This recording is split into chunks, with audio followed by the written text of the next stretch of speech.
ubu u Rwanda nirwo ruri ku mwanya wa mbere muri East Africa ndetse rukaba ruri ku mwanya wa gatatu muri Afurika yose nyuma ya Ethiopia ndetse na Somalia mu bihugu bifite abakobwa beza hano muri Afurika. Ubusanzwe ubundi ku rwego rw'isi umukobwa mwiza wari uyoboye uru rutonde Mobik akaba ari umunyamerikakazi w'umuhondo, akaba ari we uyoboye uru rutonde. Rero niyo mpamvu twahisemo kubakorera iki kiganiro kigaragaza abakobwa beza ba mbere mu Rwanda. Tukaba twakoze urutonde rw'abakobwa 10 beza, turahera ku mwanya wa 10 tujya ku wa mbere. Dukurikiye muri aka kanya, icyo tugusaba ni kimwe, ni ugukanda subscribe, ugakanda like, ugakomentinga muri iyi video umukobwa utunguye muri uru rutonde cyangwa se ukeka atari buze kubura muri uru rutonde. Ikindi kandi urasabwa kureba iyi video kugeza irangiye kugira ngo wimare amatsiko umenye abakobwa beza dufite mu gihugu cyacu kuva ku mwanya wa mbere kugeza ku mwanya wa 10. Umwanya wa 10 turasanga Butera Queen cyangwa se Fiona Kirenga, abakurikira social media muramuzi.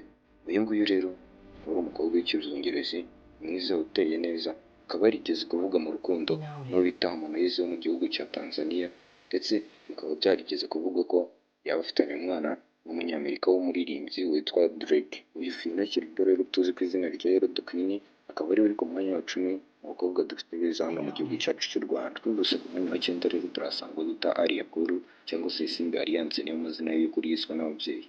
Uyu akaba ari umukobwa uteje imbere muri byose, akaba yarafashe amafaranga ye akayashora mu bijyanye n'ubuhinzi n'ubworozi. Akaba ari umukobwa mwiza kandi ufite n'amafaranga, ufite umutungo uhambaye cyane, biba bikuye mu gukora cyane. Akaba ari n'umukinnyi wa filime ndetse akaba ari n'umudirector ndetse n'umuproducer w'amafilime agiye atandukanye no mu Rwanda. Uyu Simba Alliance rero twashyize ku mwanya wa 9 umukobwa ufite ubwiza butangaje mu gihugu cyacu cy'u Rwanda. Mu mwanya wa 8 turasanga bita Kayumba Darina, ndakeka no gukurikira social media ntabwo mwaba utamuzi. Uyu nguyu rero akaba ari umukobwa mwiza cyane uko mubibona kuri screen, ndetse akaba yarigeze gutsinda amarushanwa ya Miss Rwanda agera ku mwanya wo kuba second runner up cyangwa se igisonga cya kabiri cya Miss Rwanda mu mwaka w'ibihumbi 2022.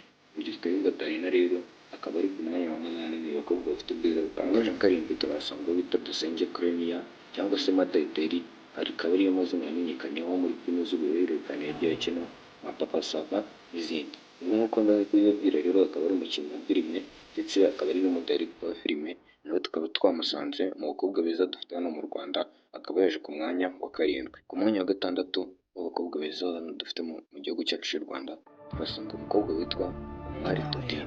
Uyu Mwari Totine nawe akaba ari umukobwa ufite ubwiza butangaje dufite hano mu gihugu cy'u Rwanda, ndetse akaba nyine ari no mu social media influencer, akaba akora nyine ibintu bijyanye na social media. Akaba ikindi ari murumuna w'uwo bita Miss Muheto wabaye Miss Rwanda mu mwaka w'ibihumbi 2022. Uyu Mwari Totine rero akaba ari we waje ku mwanya wa 6 umukobwa dufite hano mu Rwanda. Ku mwanya wa 5 turasanga bita Mbabazi Shadia cyangwa se abo menshi muzi ku izina rya Shadibu. Uyu Shadibu rero mukaba mwaramumenye cyane kuri social media zigiye zitandukanye. Akaba ari umukobwa ukunzwe cyane hano mu gihugu cy'u Rwanda, dore ko ari we mukobwa wa 2 ukurikira Perezida Paul Kagame, akaba afite followers benshi kuri Instagram, afite abamukurikira barenga 1,200,000. Uyu nawe akaba yaje ku mwanya wa 5 abakobwa dufite hano mu gihugu cy'u Rwanda bafite ubwiza butangaje. Nk'uko mubibona ari umukobwa mwiza cyane. Twihuse cyane ku mwanya wa 4 rero turasanga uwo bita Irakoze Ariane Vanessa cyangwa se abo benshi namenye ku izina rya Sheila ndetse na Mia. Uyu rero akaba ari umukinnyi wa filime, akaba akina muri filime zigiye zitandukanye, akaba ari umukinnyi ukomeye hano muri sinema nyarwanda, aho yagiye akina muri filime nyinshi zitandukanye nka Maid ndetse n'izindi. Umwamenye ku izina rya Sheila cyangwa se Mia abenshi muramuzi. Uyu nawe akaba yaje ku mwanya rero wa 4 wo mu bakobwa dufite hano beza cyane kurusha abandi hano mu Rwanda. Ku mwanya wa 3 rero turasanga bita Miss Mutesi Jolly. Uyu akaba yarabaye Miss Rwanda mu mwaka w'ibihumbi 2016. Abantu bakurikira social media cyane muramuzi kuko nawe ari mu bakobwa bafite abamukurikira benshi kuri Instagram, afite abamukurikira barenga 1,000,000. Ndetse uyu akaba ari umukobwa ufite ibyo yigeshejeho cyane, ariko afite imodoka ihagaze 345,000,000 z'amafaranga y'u Rwanda. Akaba ariwe twashyize ku mwanya wa 3 rero umukobwa dufite hano mu Rwanda beza kurusha abandi. Ku mwanya wa 2 turasanga uwo bita Miss Diane Nshuti Mari. Uyu nguyu akaba yarabaye Miss Rwanda mu mwaka w'ibihumbi 2022. Akaba yaravukiye rero mu ntara y'Iburengerazuba mu karere ka Rubavu.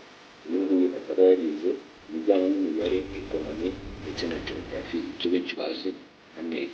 Uyu Miss Diane Nshuti Mari rero ni umukobwa w'uburanga butangaje, ndetse akaba yaje ku mwanya wa 2 abakobwa beza kurusha abandi hano mu gihugu cy'u Rwanda. Mbere y'uko tugera ku musozo, ikibazo nshaka kubabaza, buri wese ansubize muri comment. Ese urumva ku mwanya wa mbere hari buze uwuhe mukobwa mu bakobwa uzi dufite hano mu Rwanda? Reba mu bo twibagiwe uhite wandika muri comment umukobwa uri gutekereza ko ari bushobore kuza ku mwanya wa mbere. Ikindi kandi ntiwibagirwe gukanda subscribe kugira ngo tuzongere duhure no mu kindi kiganiro. Twihuse rero ku mwanya wa mbere turasanga uwo bita Miss Naomi cyangwa se Miss Ishimwe Naomi. Uyu akaba yarabaye Miss Rwanda mu 2020, akaba ariwe mukobwa waje ku rutonde, akaba yaje ku mwanya wa mbere mu bakobwa dufite hano mu Rwanda bafite ubwiza butangaje cyangwa se beza kurusha abandi. Akaba ari nawe ugiye kutugeza ku musozo w'iki kiganiro. Uyu nguyu akaba ari umukobwa wa mbere mwiza hano mu Rwanda. Wowe rero urebye iki kiganiro kugeza kirangiye, ndagushimiye, ndagusaba gukanda subscribe, gufungura inzogera ndetse no gukanda like kuri iyi video. Ikindi kintu cyose ushaka ukagishyira muri comment tukazakibakorera muri video y'ubutaha.